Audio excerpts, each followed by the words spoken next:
তীব্র যানজটে ঢাকায় সময় মতো ফিরতে পারছে না বাস। ঈদযাত্রায় টার্মিনালে দীর্ঘ অপেক্ষা। মহাসড়কে ধীরগতি ভোগান্তি চরমে। ট্রেনের ছাদে চড়ে ফিরছেন অনেকে।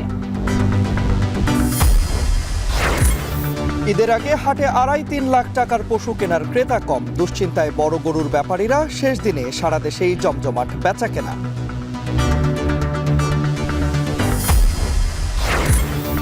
ঈদের ছুটিতে ঢাকায় থাকবে নিশ্চিদ্র নিরাপত্তা নিয়ে শঙ্কা নেই। জাতীয় ঈদগাহে ব্যাগ, কোরবানির ধারালো অস্ত্র না আনার নির্দেশ ডিএমপির।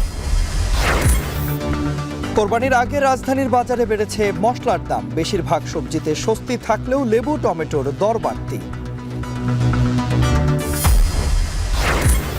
এবং জামারায় পাথর নিক্ষেপ ও পশু কোরবানির মধ্য দিয়ে শেষ হচ্ছে হজের আনুষ্ঠানিকতা। মধ্যপ্রাচ্যের দেশে দেশে ঈদ উদযাপন।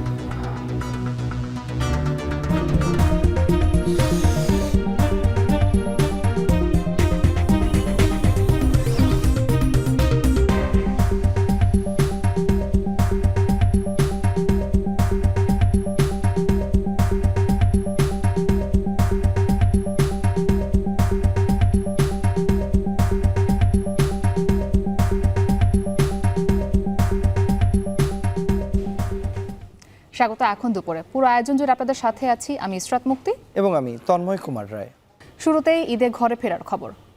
মুক্তি, নারীর টানে বাড়ি ফিরছেন রাজধানীবাসী এবং গত কয়েকদিন থেকেই মানুষ বাড়ি ফিরছেন। যেহেতু মূলত ঈদের যেই ছুটি সেটি গতকাল থেকে শুরু হয়েছে, সে কারণে গতকাল যারা যেতে পারেননি তারা কিন্তু আজও বাড়ি ফিরছেন। এবং যারা বাড়ি ফিরবেন, যেই গাড়িগুলো মূলত বিভিন্ন গন্তব্যে গিয়েছে, তারা যদি ফিরে না আসে সেক্ষেত্রে কিন্তু মানুষের ফিরতে ভোগান্তি হবে। এবং রাজধানীর চিত্রটা আজকে অনেকটা এরকমই রয়েছে, যেই গাড়িগুলো বিভিন্ন গন্তব্যে গিয়েছে তারা সময় মতো ফিরতে পারছে না, ফলে ভোগান্তিতে পড়েছেন যারা বাড়ি ফিরবেন তারা। তবে এদিকে ঢাকা টাঙ্গাইল সহ বিভিন্ন সড়ক মহাসড়কেও কিন্তু যান চলাচল বেশ ধীর গতিতে চলছে এবং এই কারণে কিন্তু ঘন্টার পর ঘন্টা সময় লাগছে যারা ঘরমুখী মানুষ রয়েছেন তাদের যার যার গন্তব্যে পৌঁছাতে। এবং এই কারণে কিন্তু আমরা দেখতে পেয়েছি আজকে রাজধানীর বিভিন্ন সড়কেও বেশ যানজট দেখা গিয়েছে। এই ব্যাপারে আমরা আরো বিস্তারিত জানবো। আমাদের সহকর্মীরা আমাদের সঙ্গে যুক্ত হবেন। আমাদের সঙ্গে যুক্ত হবেন সহকর্মী গালিব ইবনে রিয়াজ রয়েছেন মহাখালীতে, একই সঙ্গে টাঙ্গাইলের কালিহাতীতে রয়েছেন আমাদের সহকর্মী কাউসার আহমেদ এবং গাজীপুরের চন্দ্রায় রয়েছেন সহকর্মী ইফতেখার রায়হান। আমরা শুরুতেই যাচ্ছি গালিবের কাছে। গালিব, মহাখালীতে মূলত কোন রুটের যাত্রীদের বেশি ভোগান্তি পোহাতে হচ্ছে এবং যারা মূলত ভোগান্তিতে রয়েছেন, এই যে বাসগুলো ফিরতে দেরি হচ্ছে, এতে করে বাসের যে কোম্পানিগুলো রয়েছে তারা কি বলছেন, কখন নাগাদ আসলে এই বাস ফিরে আসবে এবং যাত্রীরা বাড়ি ফিরতে পারবেন? তন্ময়, শুরুতেই একটা বিষয় বলে রাখি যে আমি এই মুহূর্তে মহাখালীতে ছিলাম, কিন্তু এই মুহূর্তে আমি আজকে হচ্ছে সাইদাবাদ বাস টার্মিনালে এবং এখানে 15 থেকে 20 মিনিট আগে প্রচণ্ড বৃষ্টি শুরু হয়েছে, যে কারণে যে ভোগান্তিগুলো যাত্রীরা এমনি পোহায় সেই ভোগান্তিগুলো কিন্তু আরও তীব্র আকার ধারণ করেছে। আমি দেখতে পাচ্ছি যে ইতিমধ্যে কিন্তু যাত্রীরা কারণ সাইদাবাদ বাস টার্মিনালে কারণ যাত্রী ধারণ ক্ষমতা কিন্তু যাদের জন্য ছাউনির যে ব্যবস্থাটা সেটা কিন্তু খুব একটা বেশি নেই, যে কারণে এখানে যে কজন যাত্রী রয়েছেন তারা হয় এই হানিফ ফ্লাইওভারের নিচে এসে তারা আশ্রয় নিয়েছেন এবং এখানে বৃষ্টি থেকে বাঁচার তারা চেষ্টা করছেন। এছাড়া এই রাস্তার দুপাশ দিয়ে কিন্তু তীব্র যানজটের সৃষ্টি হয়েছে। আরেকটি বিষয় আপনাকে বলে রাখি, যেটি আপনি বলছিলেন যে মহাসড়কে জ্যাম থাকার কারণে ঢাকা শহরে কিন্তু বাস তেমন একটি ঢুকতে পারছে না, যে কারণে উত্তরবঙ্গগামী এবং বিশেষ করে যেই বাসগুলো দক্ষিণের দিকে যাচ্ছে সেই বাসগুলোতে সবথেকে বেশি মানুষজনকে ভোগান্তি পোহাতে হচ্ছে। তবে যেসব বাসগুলো পূর্বাঞ্চলীয় বাসগুলো সেগুলোতে খুব একটা ভোগান্তি পোহাতে হচ্ছে না, কারণ সেখানে রাস্তা মোটামুটি জ্যাম না থাকার কারণে সেই বাসগুলো ফিরতি বাসগুলো ঢাকা শহরে প্রবেশ করতে পারছে। তবে একটি বিষয় আলাদা করে বলতে হয়, সেটি হচ্ছে প্রতিবারের মতোই ঈদে যেরকম বাড়তি ভাড়ার একটি অভিযোগ থাকে, সেই বাড়তি ভাড়ার অভিযোগ আমি এই সাইদাবাদ বাস টার্মিনালেও পেয়েছি, যেখানে নির্দিষ্ট গন্তব্যের জন্য আগে যেখানে ভাড়া ছিল 250 টাকা সেখানে এখন 400 টাকা ভাড়া নেওয়া হচ্ছে। এভাবেই প্রতিটি গন্তব্যেই বাড়তি ভাড়া নেওয়ার একটি অভিযোগ যাত্রীদের রয়েছে। কিন্তু বাস মালিকরা কিংবা এই স্বাস্থ্য সংশ্লিষ্ট কর্তৃপক্ষ তারা বলছে যে যেহেতু ঈদে একটা ফিরতি পথে বাসকে খালি আসতে হয়, সে কারণেই তাদেরকে এই বাড়তি ভাড়া নিতে হয়।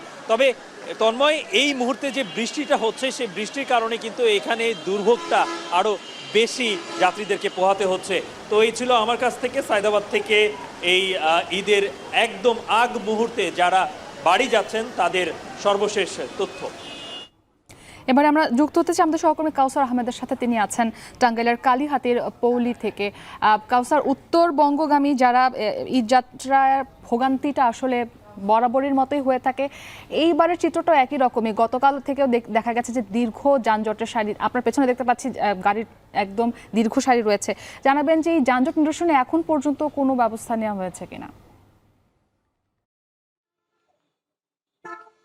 মুক্তি প্রায় 38 ঘন্টা যাবত এই ঢাকা টাঙ্গাইল যমুনা সেতু মহাসড়কে যানজটের সৃষ্টি হয়েছে। আমি যেখানে আছি এখানে প্রায় 1.5 ঘন্টারও অধিক সময় বাস দাঁড়িয়ে থেকে মাত্র গাড়ি টান শুরু করেছে। এর কারণ হিসেবে যমুনা সেতু কর্তৃপক্ষ বলছে যে যমুনা সেতুর পশ্চিম সংযোগ সড়কে এবং যমুনা সেতু থেকে গাড়ি টানতে না পারায় রাত থেকে কয়েক দফায় টোল আদায় বন্ধ রাখা হয়েছে।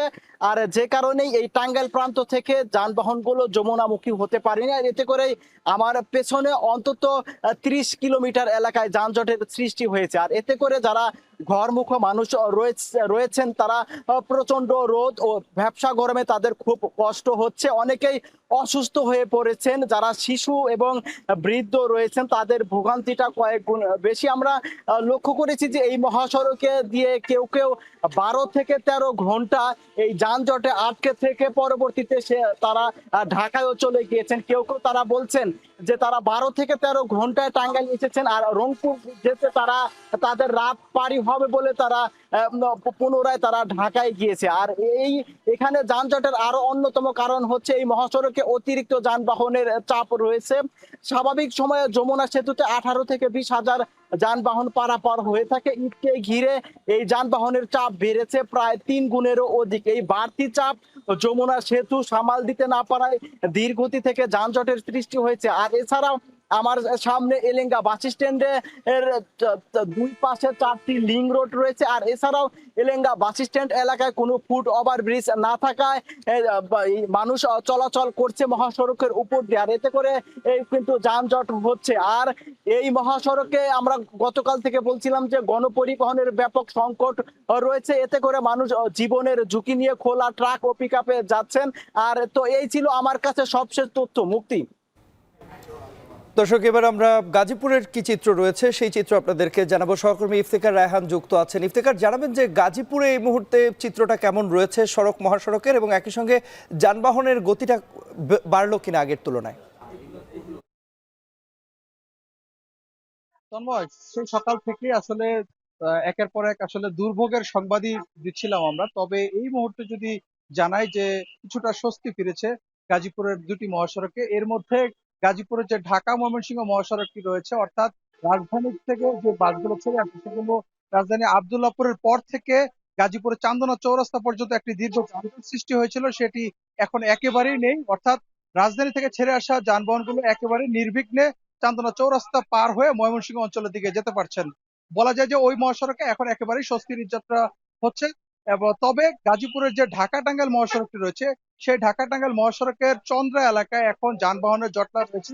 যেহেতু এখানে সব বিভিন্ন অঞ্চলের যে বিশেষ করে উত্তরবঙ্গের বিভিন্ন জেলার যাত্রীরা এই জায়গা থেকে বাসে ওঠেন, বিভিন্ন যানবাহনে ওঠেন, যে কারণে এখানে একটি যাত্রীদের জটলা তৈরি হয় এবং এই জায়গাটিতে আসলে সব ধরনের যানবাহন এসে এখানে একটা জটলা তৈরি হয়। শুধুমাত্র চন্দ্রা ত্রিমোড় থেকে কালিয়াকৈর ফায়ার স্টেশন পর্যন্ত এই জায়গাটিতে সামান্য কিছু যানজট বা কিংবা জটলা রয়েছে। তবে এরপরে টাঙ্গাইলের দিকে যে মহাসড়কটি রয়েছে সেখানে কোনো ধরনের যানজট নেই। বলা যায় যে সকালের দিকে এবং গতকালকে থেকে যে দুর্ভোগের চিত্র জানাচ্ছিলাম সেই দুর্ভোগ এখন অনেকটাই কমে এসেছে এবং এই দুর্ভোগটি আরো সময়ের সাথে সাথে অর্থাৎ বেলা বাড়ার সঙ্গে সঙ্গে আরো কমে আসবে। কারণ অধিকাংশ যাত্রীরা কিন্তু তাদের নিজ নিজ গন্তব্যে চলে গেছেন। এখন শেষ মুহূর্তে যারা যেতে পারেননি তারা এই মুহূর্তে মহাসড়কে যাচ্ছেন। তবে মহাসড়কে এখন পর্যন্ত আইন শৃঙ্খলা বাহিনীর সদস্যরা কিন্তু তৎপর রয়েছেন। তো এই ছিল আমার কাছে গাজীপুরের থেকে ঈদ যাত্রা সবশেষ তথ্য।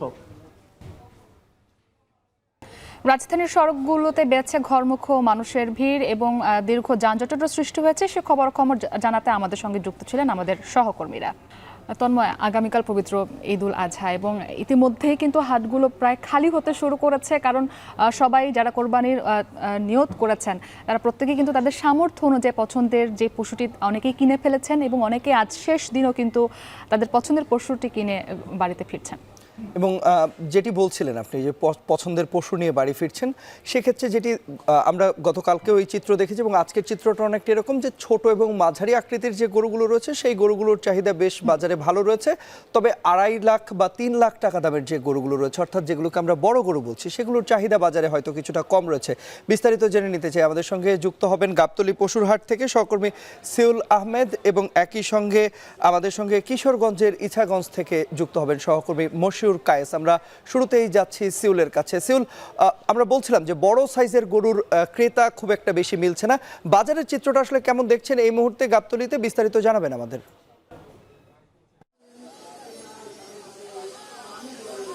তন্ময়, রাত পহলে আসলে কোরবানি ঈদ এবং শেষ মুহূর্তের বেচাকেনা একদমই চলছে। আজকে দুপুরের পর থেকে কিন্তু কোরবানির যে স্থায়ী পশু হাটটি রয়েছে গাবতলী পশুহাট, সেখানে কিন্তু বেচাকেনা বৃদ্ধি পেয়েছে। তবে আপনি যেমনটি বলছেন, ছোট মাঝারি গরুর চাহিদা প্রতি বছরের মতো এই বছরও কিন্তু চাহিদা অনেক বেশি। আমি যদি একটু আপনাদেরকে দেখাচ্ছি যে এই গাবতলীর ঠিক একবারে যে শুরুটা আছে, গাবতলী হাটের যে গেট, সেই গেটের থেকে কিন্তু এখন পশু বেচাকেনা শুরু হয়ে গেছে। কারণ গাবতলীর ভিতরে যে হাট ছিল সেই হাটে কিন্তু একদমই কোরবানির পশু নেই বললেই চলে, এবং সবগুলো পশুই কিন্তু বেশিরভাগ এখন বিক্রি হচ্ছে একবারে কাছাকাছি পর্যায়ে। এবং আপনি নিশ্চয়ই দেখছেন যে এই যে গেট দিয়ে ঢুকে একদম যে বড় গরুগুলো আছে, যেগুলো আসলে 3 লাখ 5 লাখ থেকে শুরু করে প্রায় 10-12 লাখ টাকা পর্যন্ত দাম বলছে বিক্রেতারা, সেই গরুগুলো কিন্তু অবিকৃত রয়ে গেছে।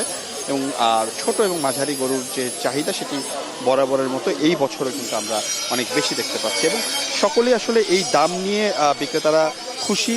অনেকেই বলছেন যে কিছুটা বেশি, কিন্তু কোরবানি তাদের দিতেই হবে। সুতরাং এই কোরবানির জন্যই আসলে সৃষ্টিকর্তাকে খুশি করার উদ্দেশ্যে যেহেতু এই ত্যাগের মহিমায় এই কোরবানি দেওয়া হয়ে থাকে, সুতরাং তারা কোরবানির পশুটি তাদের পরিবারের সকল সদস্যদেরকে নিয়েই কিন্তু অনেকে কিনতে এসেছেন এবং তারা হাসি মুখে আসলে কিনে নিয়ে যাচ্ছেন। আর ক্রেতারা যেটি বলছেন সেটি হচ্ছে যে এই প্রত্যেক বছরের মতো এবারও তাদের একটি অভিযোগ যে যেই গরুর যে খাবার, সেই খ্যার, ভুসি কিংবা যে ঘাস রয়েছে, সেগুলোর দাম অতিরিক্ত হওয়ার ফলে তারা কিন্তু কিছুটা বেশি দামে গরুগুলোকে লালন পালন করছেন, যার কারণে গরুর দামও কিন্তু অন্যান্য বারের চেয়ে তারা বলছেন যে কিছুটা বেশিতে এবার তাদের বিক্রি করতে হচ্ছে। তবে ক্রেতারা কিন্তু এবারও গরু কিনে খুশি এবং গরুর হাটের যে পশুর হাটের যে ব্যবস্থাপনা, সেই ব্যবস্থাপনা নিয়েও তারা খুশি। এবং তারা বলছেন যে আইন শৃঙ্খলা বাহিনীর অতিরিক্ত সদস্য মোতায়েন ছিল, জাল নোট শনাক্ত করানোর জন্য র্যাবের আলাদা একটি আমরা দেখেছি যে তারা 4টি মেশিন বসে আছে। এবং একই সাথে আমরা প্রাণী সম্পদ অধিদপ্তর থেকেও কিন্তু দেখতে পেরেছি যে তারা আসলে অসুস্থ যে গরু কিংবা সুস্থ গরু চেনার লক্ষণ এবং অসুস্থ গরু চেনার লক্ষণ উপলক্ষে কিন্তু তারা একই সাথে ক্রেতা বিক্রেতা উভয়ের সাথে কথা বলছেন। এবং এখানে যদি কোনো গরু তাৎক্ষণিকভাবে অসুস্থ হয়ে যাচ্ছে কিংবা অতিরিক্ত গরম থাকার কারণে যদি কোনো গরু অসুস্থ হয়ে যাচ্ছে, সেই গরুগুলোকেও কিন্তু তারা একই সাথে কিন্তু তারা চিকিৎসা দিচ্ছে। এবং আরেকটি বিষয় আপনাকে বলি, কিছুক্ষণ আগে গাবতলী হাটে এখানে কিন্তু প্রচুর বৃষ্টি হয়েছে, যার কারণে এই বৃষ্টির মাঝেও কিন্তু বেচাকেনা কিছুটা কমেনি, একদমই বেচাকেনা চলছে। এবং এই হাটের পাশ দিয়ে যেহেতু একটি মহাসড়ক আছে, সুতরাং এই মহাসড়কেও কিন্তু আইন শৃঙ্খলা বাহিনী সহ সেনাবাহিনীর সদস্যদেরকেও আমরা দেখেছি যে যানজট যেন পুরোপুরি মুক্ত থাকে রাস্তা, সেই ব্যাপারে কিন্তু তারা কাজ করে যাচ্ছে। তন্ময়, এই ছিল আমার কাছে গাবতলী হাট থেকে কোরবানির পশু বেচাকেনার সর্বশেষ তথ্য। রাজধানীর পরে এবার আমরা কিশোরগঞ্জের পশুর হাটের খবর জানবো। কায়েস, বরাবরই তো হাটগুলোতে ছোট এবং মাঝারি গরুর চাহিদা বেশি থাকে, কিন্তু হাটের আকর্ষণ থাকে বড় গরু, অর্থাৎ 2.5 থেকে 3 লাখ টাকার যে গরুগুলোর থাকে, সেগুলোর খুব আকর্ষণ থাকে। এই পশুগুলোর কেনার ক্রেতা কেমন দেখছেন আপনি সেখানে?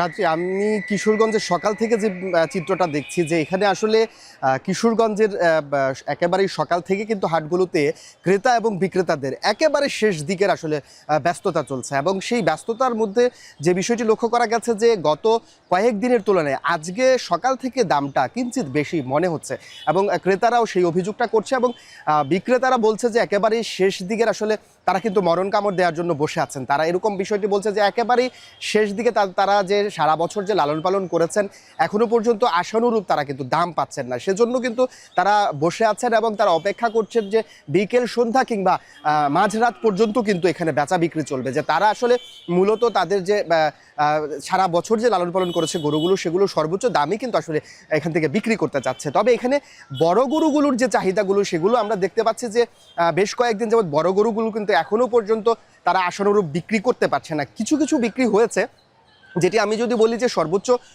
2 থেকে 2.5 লাখ টাকা পর্যন্ত গরুগুলো যেগুলো রয়েছে সেগুলো কিন্তু আসলে বিক্রি হয়েছে, এবং ছোট থেকে মাঝারি সেই গরুগুলো কিন্তু আসলে বিক্রি হয়েছে। তবে এর উপরে আমরা দেখেছি যে এই যে কিশোরগঞ্জের শোলাকিয়া যে ইচ্ছাগঞ্জ বাজারটি রয়েছে এখানে আমরা সর্বোচ্চ দেখেছি যে 12 থেকে আসলে 15 লক্ষ টাকা পর্যন্ত গরু কিন্তু উঠেছে, কিন্তু সেই 15 লক্ষ টাকা যে গরুটা আমরা সেটা দেখেছি এখানে রয়েছে, কিন্তু তারা আসলে বিক্রি করতে পারেনি এখনো পর্যন্ত।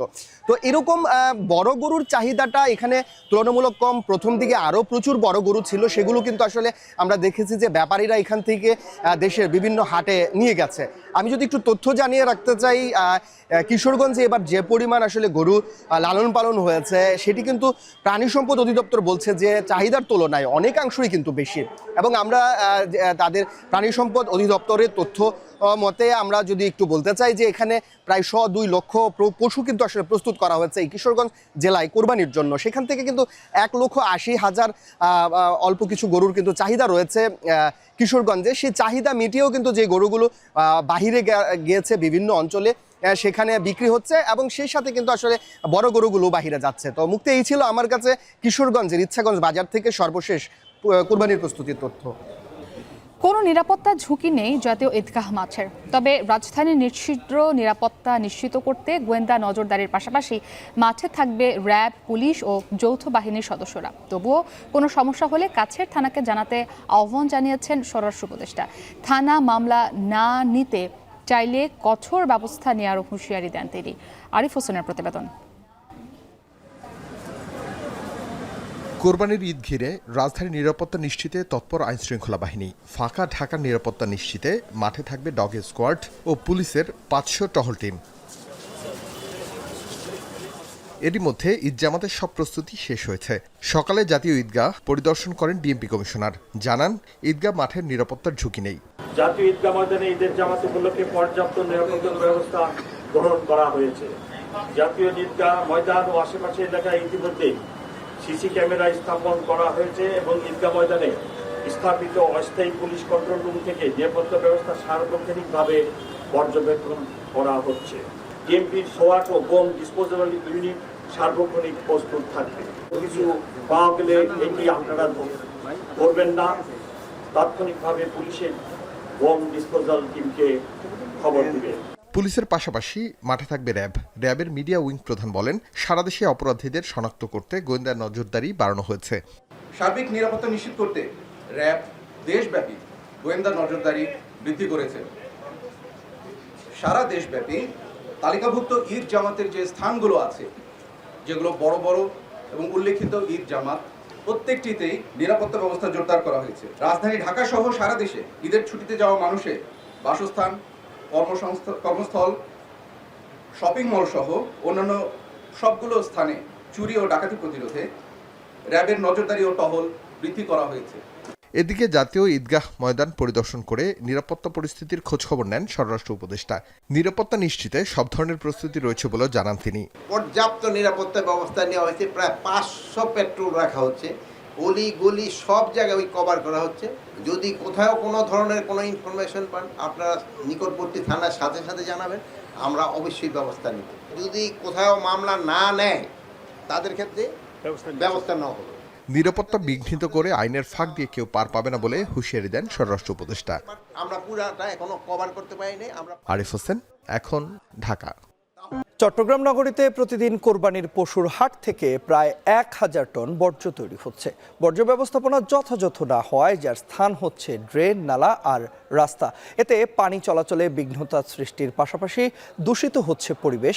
সিটি কর্পোরেশনের দাবি, বর্জ্য অপসারণে হাট ইজারাদারদের নির্দেশ দেওয়া হয়েছে।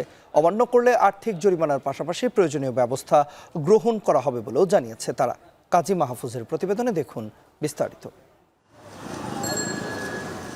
ফুটপাত থেকে রাস্তা যেন বর্জ্যের পাহাড়, দুর্গন্ধ সহ্য করেই চলাচল করতে হচ্ছে পথচারীদের।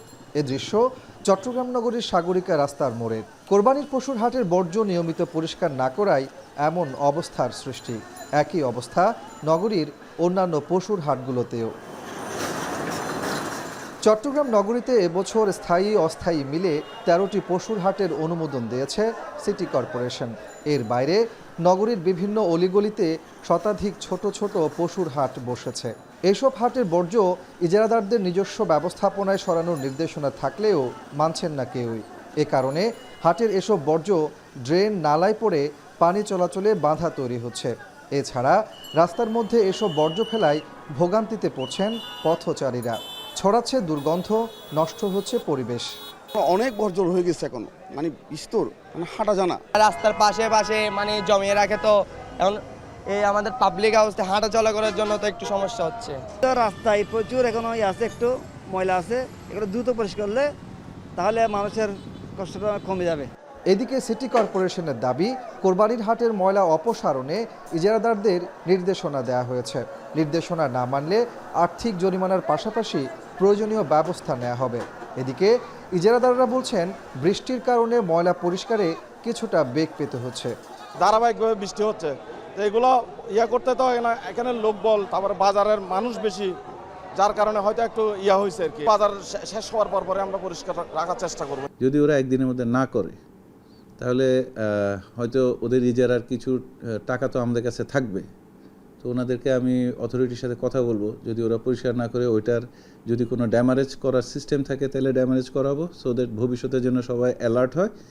আর আমি তো আর জনসাধারণের জন্য ময়লা রেখে দিব না, নেক্সট ডে আমি ক্লিয়ার করে দিব। প্রতিদিন চট্টগ্রাম নগরীতে কোরবানির পশুর হাট থেকে বর্জ্য তৈরি হচ্ছে প্রায় 1000 টন। কাজী মাহফুজ, এখন চট্টগ্রাম।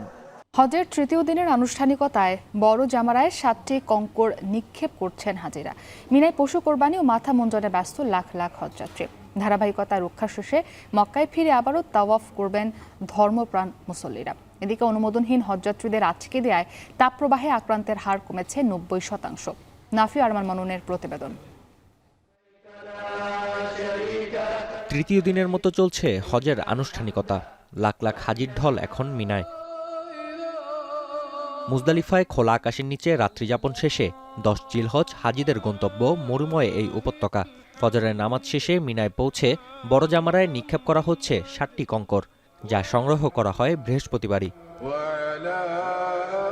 মহান আল্লাহর নির্দেশে শিশুপুত্র হযরত ইসমাইল আলাইহিসসালামকে কুরবানি দেওয়ার সময়ে কাজটি বাধাগ্রস্ত করতে কুমন্ত্রণা দেয় শয়তান। সে সময় শয়তানের দিকে পাথর নিক্ষেপ করেন পিতা হযরত ইব্রাহিম আলাইহিসসালাম। স্মৃতিবিজড়িত সে ঘটনাকে চিরজাগ্রত রাখতে কঙ্কর নিক্ষেপকে হজের বিধানে অন্তর্ভুক্ত করা হয়। এরপর পশু কোরবানি শেষে মাথা মুন্ডন করবেন হাজিরা, অতঃপর ছাড়া হবে ইহরাম। ধারাবাহিকতা রক্ষা শেষে মক্কায় ফিরে আবারও তাওয়াফ করা হবে। এর আগে বৃহস্পতিবার পবিত্র হজের খুতবায় অংশ নেন হাজিরা। জোহরের নামাজের আগে ফিলিস্তিনের যুদ্ধ বন্ধ ও মুসলিম উম্মার শান্তি কামনায় খুতবা পাঠ করেন মসজিদুল হারামের ইমাম ও খতিব শেখ সালে আল Humaid.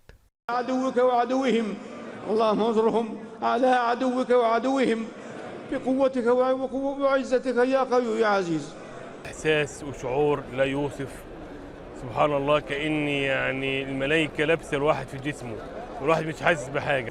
I don't know if I can describe really what I feel because it's really great. We are praising Allah.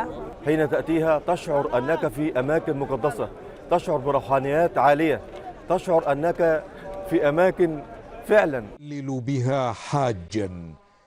এবারের হজে বিশৃঙ্খলা এড়াতে পর্যাপ্ত নিরাপত্তামূলক ব্যবস্থা নিয়েছে সৌদি সরকার। এছাড়াও অনুমোদনহীন হজযাত্রীদের আটকে দেয়ায় তাপপ্রবাহে আক্রান্তের হার 90% পর্যন্ত কমে আসার কথা জানিয়েছে দেশটির স্বাস্থ্য মন্ত্রণালয়। নাফি আরমান মনন, এখন বিশ্ব। মধ্যপ্রাচ্য, ইউরোপ সহ বিশ্বের বেশিরভাগ দেশে আজ উদযাপিত হচ্ছে পবিত্র ঈদ উল আজহা। ঈদের জামাতের পর ত্যাগের মহিমায় পশু কোরবানি করেন ধর্মপ্রাণ মুসল্লিরা। চাঁদ দেখা সাপেক্ষে আজ ইন্দোনেশিয়া, অস্ট্রেলিয়া ও যুক্তরাষ্ট্রেও উদযাপিত হচ্ছে ঈদ। অন্যদিকে ভারত, বাংলাদেশ, পাকিস্তান সহ দক্ষিণ এশিয়া এবং দক্ষিণ পূর্ব এশিয়ার কিছু অংশ ও নিউজিল্যান্ডে আগামীকাল শনিবার উদযাপিত হবে পবিত্র ঈদ উল আজহা। বিস্তারিত জানাচ্ছেন ঈশিতা ব্রহ্ম। মধ্যপ্রাচ্যের বিভিন্ন দেশে একযোগে পালিত হচ্ছে ঈদ উল আজহা। সৌদি আরবের মক্কায় মসজিদুল হারাম আর মদিনায় মসজিদুল নববীতে ঈদের বড় জামাত অনুষ্ঠিত হয়। পবিত্র শহর মক্কা আর মদিনার বিভিন্ন স্থানে ঈদের নামাজে অংশ নেন হাজারো ধর্মপ্রাণ মুসল্লি। এরপর রীতি অনুযায়ী পশু কোরবানি করেন তারা। ঈদ উপলক্ষে মুসলিম বিশ্বকে শুভেচ্ছা জানিয়েছেন সৌদি যুবরাজ মোহাম্মদ বিন সালমান। সংযুক্ত আরব আমিরাতের দুবাই, আবুধাবি, শারজাহ সহ বিভিন্ন শহরে অনুষ্ঠিত হয় ঈদের জামাত। বেশিরভাগ প্রবাসী দেশে টাকা পাঠিয়েছেন পরিবারের কাছে। কেউ কেউ সম্মিলিতভাবে প্রবাসী দিয়েছেন পশু কোরবানি। কাতার, ওমান, লেবানন, মিশর সহ মধ্যপ্রাচ্যের অন্যান্য দেশেও উদযাপিত হচ্ছে ঈদ উল আজহা। বউ, বাচ্চা, ছেলে মেয়ে, আত্মীয় স্বজন যারা বাংলাদেশে অবস্থান করছে, আমরা বেসিক্যালি তাদের আনন্দটাকে আমরা প্রাধান্য দিচ্ছি। দেশে টাকা পাঠায় সবাই ঈদ করে, এটাই খুশি। আমাদের কষ্ট সার্থক।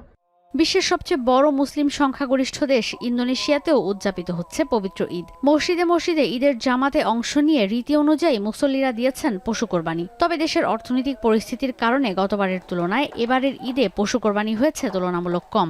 Bisa faktornya ekonomi, banyak pengangguran juga ya, banyak PHK, jadi mungkin apakah itu bagian dari atau termasuknya. Tahun ini mungkin nggak bisa berkorban, mungkin ada sana sini. Memang di sini juga betul berkurang nih, ada berkurang juga di sini nih. ফ্রান্সে ঈদের জামাতের পর খুব একটা ছিল না কোরবানির ব্যস্ততা। অনেকেই সুযোগের সীমাবদ্ধতায় দেশেই পশু কোরবানির ব্যবস্থা করেছেন। মধ্যপ্রাচ্য আর ইউরোপ ছাড়াও উত্তর আমেরিকার বিভিন্ন দেশে আজ পালিত হচ্ছে পবিত্র ঈদ উল আজহা। আগামীকাল শনিবার ভারত, বাংলাদেশ, পাকিস্তান, মালয়েশিয়া, মরক্কো আর নিউজিল্যান্ডে পালিত হবে পবিত্র ঈদ উল আজহা। এদিকে ইসরায়েলি প্রতিরক্ষা বাহিনীর অভিযানের মাঝেই অধিকৃত পূর্ব জেরুজালেমের পবিত্র আল আকসা মসজিদে নামাজ আদায় করেন ধর্মপ্রাণ মুসল্লিরা। গাজা উপত্যকায় ইসরায়েলি আগ্রাসনের কারণে নেই ঈদের আনন্দ।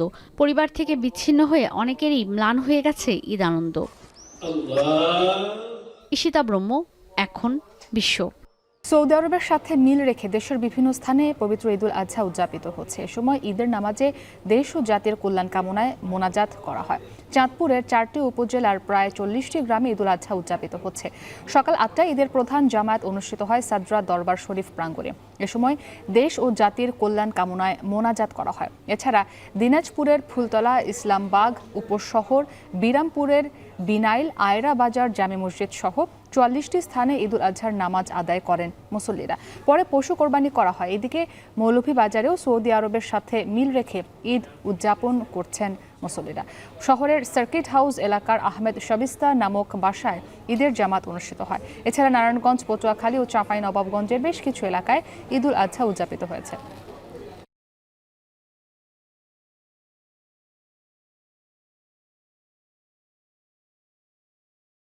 উপদেষ্টা পরিষদ তাদের নিরপেক্ষতা হারিয়েছে। এই উপদেষ্টা পরিষদের অধীনে কোনো নিরপেক্ষ নির্বাচন আশা করি না বলে মন্তব্য করেছেন বিএনপি নেতা ইশরাক হোসেন। জাতীয় ঈদগাহ ময়দান পরিদর্শন শেষে তিনি বলেন, জাতীয় নির্বাচনের আগে নিরাপত্তা উপদেষ্টা সহ 2 ছাত্র উপদেষ্টাকে অবশ্যই পদত্যাগ করতে হবে। আমি এখানে ঢাকা দক্ষিণ সিটি কর্পোরেশনের নির্বাচিত এবং সর্বোচ্চ আদালতের রায়ের পরে ঘোষিত মেয়র হিসেবেই এখানে এসেছি। উপদেষ্টা পরিষদ বহাল থাকা অবস্থায় কোনোভাবেই একটা কাঙ্ক্ষিত গ্রহণযোগ্য নির্বাচন অনুষ্ঠিত হতে পারে না। এই বিষয়টা সরকার যত দ্রুত উপলব্ধি করতে পারবে, আমি মনে করি যে এটা সকলের জন্যই মঙ্গলজনক হবে।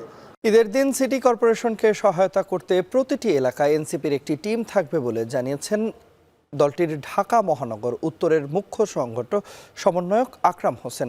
সকালে রাজধানীর বাংলা মোটরে এনসিপির প্রধান কার্যালয়ে এক ব্রিফিংয়ে কথা জানান তিনি। এ সময় তিনি আরও বলেন, ঢাকা উত্তর ও দক্ষিণ সিটি কর্পোরেশনের জন্য হটলাইন চালু থাকবে। নগরবাসী কল দিলে কোরবানির পশুর বর্জ্য অপসারণের অনুরোধ জানানোর 30 মিনিটের মধ্যে এনসিপির টিম সেখানে পৌঁছে বর্জ্য অপসারণ করবে। আমাদের প্রতিটি ওয়ার্ডে আমাদের ভলান্টিয়ার টিম থাকবে, যারা আমাদের এনসিপির টি শার্ট পরে সেই ওয়ার্ডে সার্বক্ষণিক যে ঈদের যে 3 দিন, এই 3 দিন তারা সার্বক্ষণিক অবস্থান করবে এবং সেখানে যে কোনো ধরনের সমস্যা হলে, সেখানে কোনো ধরনের ময়লা থাকলে সেটা সিটি কর্পোরেশনকে সহযোগিতা করা কিংবা ময়লার যে টিম, সেই টিমের সাথে সমন্বয় করার জন্য তারা কাজ করবে। দ্বিতীয়ত, আমাদের মহানগর এবং উত্তর এবং দক্ষিণে আমরা একটা হটলাইন চালু করছি, যে হটলাইনে নগরবাসীর যে কেউ কল দিলে 30 মিনিটের মধ্যে আমাদের টিম সেখানে চলে যাবে এবং তাৎক্ষণিক ব্যবস্থা নিয়ে সেই ময়লা কিংবা সেই বজ্র অপসারণের ব্যবস্থা করবে। চট্টগ্রামের কালুরঘাট সেতুতে ট্রেনের ধাক্কায় 3 জন নিহতের ঘটনায় লোকোমাস্টার সহ 4 রেল কর্মীকে সাময়িকভাবে বরখাস্ত করা হয়েছে। দুর্ঘটনার তদন্তে 4 সদস্যের কমিটি গঠন করেছে রেলওয়ে কর্তৃপক্ষ। তবে জয়নালীহাট স্টেশনের সহকারী স্টেশন মাস্টারের দাবি, সেতুটি ডেথ স্টপ হওয়ায় নিয়ম অনুযায়ী লাইনম্যানের সংকেত মেনে ট্রেন সেতুতে ওঠার কথা থাকলেও চালক তা মানেননি। সেতুর ওপর থাকা অটোরিকশা, একটি মাইক্রোবাস ও কয়েকটি মোটরসাইকেল ট্রেনের ধাক্কায় দুমড়ে মুচড়ে যায়। এ ঘটনায় 3 জন নিহত সহ আহত হন আরও 6 জন। তদন্ত কমিটিকে আগামী 3 দিনের মধ্যে প্রতিবেদন জমা দিতে বলা হয়েছে। ডেড স্টপ দেওয়া আছে, ওখানে ড্রাইভার এসে আপনার ওখানে একটা বই আছে, ওখানে সিগনেচার করবে, তারপর ট্রেন যাবে। কিন্তু গতকালকের ক্ষেত্রে ড্রাইভার সেটা মানে নাই এবং কি আমার তো সড়ক পথটা এখনো পর্যন্ত ক্লিয়ার হয় নাই, এর মধ্যে সে দ্রুত গতিতে ট্রেনটা ব্রিজের উপর উঠে গেছে। তাকে রেড সিগন্যাল দেওয়া হয়েছে, লাল বাতি সিগন্যাল দেওয়া হয়েছে দাঁড়ানোর জন্য, সেটাও সে ফলো করে নাই। মিম মুক্তি, আমরা জানি যে আগামীকাল পবিত্র ঈদুল আজহা এবং কোরবানির ঈদ যেহেতু রয়েছে, সেহেতু মশলার চাহিদা বেড়ে থাকে এই সময়টাতে এসে, এবং এই সময়টাতে আমরা দেখতে পাই যে বাজারে আজ হঠাৎ করেই সব ধরনের মশলার দাম বেড়েছে। আমদানিকারক যারা রয়েছেন বা বিক্রেতা যারা রয়েছেন তারা বলছেন যে আমদানি করতে যে খরচ, সেই খরচটা অনেকটা বেড়ে গিয়েছে, যে কারণে মশলার দাম বেড়েছে বাজারগুলোতে। অন্যদিকে এমন উৎসবের অন্যতম অনুষঙ্গ যে সালাদের যে পণ্যগুলো রয়েছে, শসা, টমেটো, লেবু, এগুলোর দামও কিন্তু তন্ময় এই মুহূর্তে বেশ চড়া। তবে অন্যান্য যে সবজি রয়েছে সেগুলোর দর অপরিবর্তিত রয়েছে। এ নিয়ে সহকর্মী জাবেদ আব্দুল্লাহর একটি প্রতিবেদন রয়েছে, আমরা দেখে আসবো।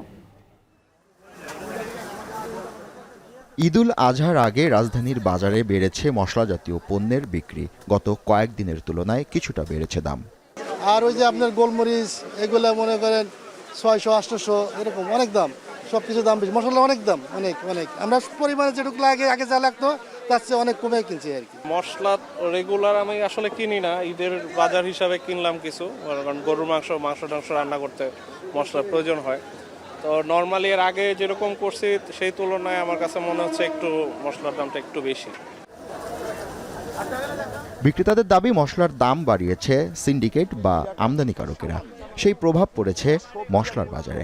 মশলা এলাচি আপনার যেটা একটু লো কোয়ালিটি, এটা হলো আপনার 4500 টাকা কেজি, বারোটা হলো 5200 টাকা কেজি, জিরের কেজি 620 টাকা। কাঠবাদাম, আলু বোকরা, এগুলো আপনার শুল্ক বাড়াইছে। তারপরে আপনার যে বাজেট ঘোষণা করছে, বাজেট ঘোষণা আগে এগুলো দাম বাড়াই দিছে। যে কাজু বাদাম ছিল আপনার 1200 টাকা কেজি, এখন 1800 টাকা কেজি। যে কাঠবাদাম ছিল 600, এখন 1300 টাকা কেজি কাঠবাদাম। যে পেস্তা বাদাম ছিল 2200, এখন 2800 টাকা কেজি। এই বিশেষ করে বাইরে যে মশলাগুলো আছে আমদানি করে, এগুলো প্রায় অনেক বাড়ছে, কেজিতে 500, 700, 1000 টাকা বাড়ছে। এদিকে কুরবানির ঈদের সময় সালাদের জন্য প্রয়োজনীয় শসা, টমেটো চাহিদা বাড়ে কয়েক গুণ। গত সপ্তাহের তুলনায় কারওয়ান বাজারে শসা 20 টাকা বেড়ে কেজি প্রতি বিক্রি হচ্ছে 80 টাকায়, আর টমেটো 30 টাকা বেড়ে গিয়ে বিক্রি হচ্ছে 130 টাকায়। এছাড়া লেবুর হালি জাত ভেদে 40 থেকে 60 টাকায় পাওয়া যাচ্ছে। তবে বেশিরভাগ সবজির দাম অপরিবর্তিত রয়েছে। সবজিটা কম আসছে ঢাকায়, সেই কারণে সবজির দাম একটু বেশি। যেরকম উস্তা করলা বেচা 70-80 টাকা, চিচিঙ্গা 50 টাকা, ঢেঁড়স 40 টাকা। এবারে অন্যান্য সবজি থেকে সালাদের আইটেমটা বেশি দাম। সবজির দাম তো বললাম একেবারেই কম দাম। এই গাজর আমাদের দেশেটা আছে 70-80 টাকা কেজি, এটা চায়নার দাম 140 টাকা কেজি। হলো 40-30, লাউ 40 পিস, 40-50 পিস। মালের দাম খুবই কম। তুলনামূলক সব কিছুরই একটু কম মনে হচ্ছে, কিন্তু শসা, টমেটোর দাম একটু বেশি বাজারে, তাই দেখতেছি আসলে। হ্যাঁ, গাজরের দামটা আমি জানি না, তবে গাজরের দামটা একটু বেশি শুনতেছি। এদিকে গত সপ্তাহের তুলনায় বেড়েছে 10 থেকে 20 টাকা সোনালী কক দেশি মুরগির দাম। অপরিবর্তিত রয়েছে ব্রয়লার মুরগির দর। জাবেদ আব্দুল্লাহ, এখন, ঢাকা। মহান আল্লাহর সন্তুষ্টি অর্জনে বিশ্বব্যাপী ত্যাগের মহিমায় উদযাপিত হচ্ছে পবিত্র ঈদুল আজহা। ইতালিতে ঈদের নামাজ আদায়ের পর পশু কোরবানির মধ্য দিয়ে শুরু হয় ঈদ উদযাপন। ইতালি থেকে এ বিষয়ে আরো বিস্তারিত জানিয়েছেন সহকর্মী মনিরুজ্জামান মনির। প্রথমে জানাই সবাইকে ঈদের শুভেচ্ছা, ঈদ মোবারক। ইতালির প্রায় 3 শতাধিক খোলা মাঠে এবং মসজিদগুলোতে ঈদের নামাজ অনুষ্ঠিত হয়েছে এবং ইতালির এই রাজধানীর রোমে পিয়াসা ভিত্তোরিওতে জাতীয় ঈদগাহ উদযাপন পরিষদের আয়োজনে ঈদের নামাজ সকাল 6:30 থেকে শুরু হয়েছে এবং 5টি ঈদের নামাজ অনুষ্ঠিত হয়। এছাড়া রোমের বিভিন্ন স্থানে প্রায় 50টিরও জায়গায় ঈদের নামাজ আদায় করেন প্রবাসী বাংলাদেশিরা। তারা প্রত্যাশা করেছেন সুন্দর, সুখী এবং উন্নত একটি বাংলাদেশের। এই ঈদের নামাজগুলোতে বিভিন্ন রাজনৈতিক এবং দূতাবাস থেকে প্রতিনিধিরা এখানে অংশগ্রহণ করেছেন।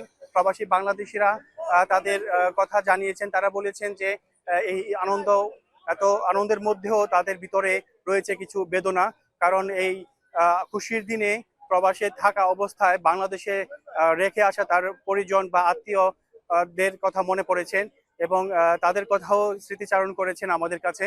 এবং তারা বাংলাদেশে তাদের ফোনের মাধ্যমে তারা শুভেচ্ছা বিনিময় করেছেন এবং শুভেচ্ছা বিনিময় করেছেন ঈদের এই জামাত থেকেও। এবং সবাই প্রত্যাশা করেছেন সুন্দর, উন্নত একটি সুখী সমৃদ্ধ বাংলাদেশের। এই ছিল ইতালি থেকে সর্বশেষ। তন্ময়, বিশ্বের শীর্ষ ধনকুবের ইলন মাস্ক এবং বিশ্বের সবচেয়ে ক্ষমতাধর ব্যক্তি ডোনাল্ড ট্রাম্প, এদের দুইজনের যে একসময়ের বন্ধুত্বপূর্ণ যে সম্পর্ক ছিল সেটি কিন্তু এখন চরম তিক্ততায় রূপ নিয়েছে, কারণ বাজেট ইস্যু নিয়ে দুজনের যে সম্পর্কটি ছিল সেটি এখন প্রায় তলানিতে পৌঁছেছে। এবং ট্রাম্প প্রশাসন থেকে পদত্যাগ করার পর এখন পাল্টাপাল্টি হুমকি আর পরস্পরকে মূলত তারা অপদস্থ করছেন এবং একই সঙ্গে দুই শক্তিধর ব্যক্তির বাদানুবাদের একদিনে $15,000 কোটি শেয়ার দর হারিয়েছে টেসলা। সহকর্মী নাফি আরমান মননের প্রতিবেদনে জানবো বিস্তারিত।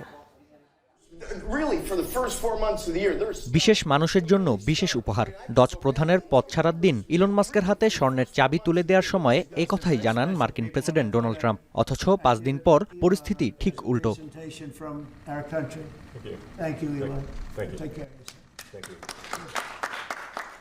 ট্রাম্পের বাজেট ইস্যুতে বিশ্বের শীর্ষ ধনকুবের ও সবচেয়ে ক্ষমতাধর ব্যক্তির মধ্যে সম্পর্ক পৌঁছেছে তলানিতে। প্রস্তাবিত বাজেটে কর ছাড় ও প্রতিরক্ষা খাতে ব্যয় বাড়ানোর কারণে যুক্তরাষ্ট্রের জাতীয় ঋণ $5 ট্রিলিয়ন ছাড়িয়ে যাবার শঙ্কা প্রকাশ করে পোস্ট করেন ইলন মাস্ক। আর বৃহস্পতিবারই মাস্কের সমালোচনা করেন ডোনাল্ড ট্রাম্প। মার্কিন প্রেসিডেন্টের দাবি, বাজেটের খুঁটিনাটি বিষয় সম্পর্কে অবগত ছিলেন মাস্ক। তবে বৈদ্যুতিক গাড়ি কর্মসূচিতে ভর্তুকি কমানোর পর থেকেই বাজেট নিয়ে ত্রুটিপূর্ণ মন্তব্য শুরু করেন তিনি। তাই টেসলা প্রধানের আচরণে হতাশা প্রকাশ করেন Trump. He said the most beautiful things about me. And he hasn't said bad about me personally, but I'm sure that'll be next. But I'm very disappointed in Elon. I've helped Elon a lot. প্রেসিডেন্টের এমন মন্তব্যে আরও চটে যান mask. X হ্যান্ডেলে series পোস্টে Tesla CEO দাবি করেন, প্রস্তাবিত বাজেটের বিষয়ে মার্কিন প্রেসিডেন্টের দাবি মিথ্যা। তাকে ছাড়া ট্রাম্পের পরাজয় নিশ্চিত ছিল। যুক্তরাষ্ট্রকে মন্দার মুখে ঠেলে দিচ্ছে রিপাবলিকান সরকারের আগ্রাসী শুল্কারোপ। এমনকি ট্রাম্পকে অভিশংসন করা উচিত বলেও ইঙ্গিত দেন তিনি। বিপরীতে ট্রুথ সোশ্যালে ইলন মাস্ককে পাগল বলে সম্বোধন করেন মার্কিন প্রেসিডেন্ট। জানান, প্রস্তাবিত বাজেট পাস না হলে মার্কিনদের কর বাড়বে 68% পর্যন্ত। এমনকি মাস্কের প্রতিষ্ঠানগুলোর সঙ্গে সরকারি চুক্তি বাতিলের হুমকিও দেন তিনি। সামাজিক যোগাযোগ মাধ্যমে দুই শক্তিধর ব্যক্তির দ্বন্দ্ব উপভোগ করছেন মার্কিনরা। I think it's really funny. I think I'm not really surprised, and it's really just another source of entertainment. They're two guys who are very powerful and they have big egos. And I don't know how much of it is staged as well. এদিকে পাল্টাপাল্টি মন্তব্যের জেরে পুঁজিবাজারে ব্যাপক দরপতনের শিকার হয়েছে Tesla. শুক্রবার ইলন মাস্কের প্রতিষ্ঠানটি দর হারিয়েছে $15,000 কোটি। অন্যদিকে প্রায় $3,000 কোটি হারিয়ে মাস্কের সম্পদ নেমেছে $40,000 কোটি নিচে। বিশ্লেষকরা বলছেন, দ্বন্দ্ব অনুমেয় হলেও সবার ধারণা ছাড়িয়েছে এর মাত্রা। It was a jaw dropper in terms of what we saw today, but no one thought that we'd be seeing Musk go so aggressively after Trump, and then Trump going so aggressively after Musk. Stark contrast to what we've seen over the last few months between these two.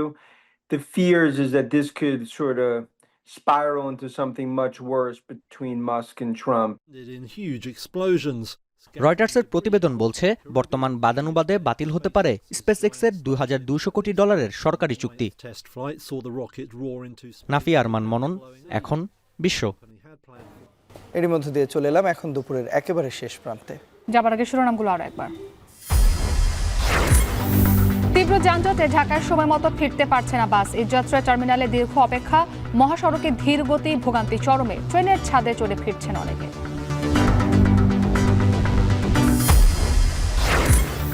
ঈদের আগে হাটে 2.5-3 লাখ টাকার পশু কেনার ক্রেতা কম। দুশ্চিন্তায় বড় গরুর ব্যাপারীরা, শেষ দিনে সারা দেশেই জমজমাট বেচা কেনা।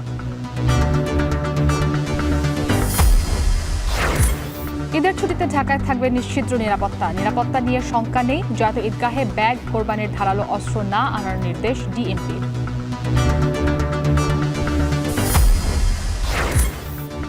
কোরবানির আগে রাজধানীর বাজারে বেড়েছে মশলার দাম। বেশিরভাগ সবজিতে স্বস্তি থাকলেও লেবু, টমেটোর দর বাড়তি। এবং জামারায় পাথর নিক্ষেপ ও পশু কোরবানির মধ্য দিয়ে শেষ হচ্ছে হজের আনুষ্ঠানিকতা। মধ্যপ্রাচ্যের দেশে দেশে ঈদ উদযাপন।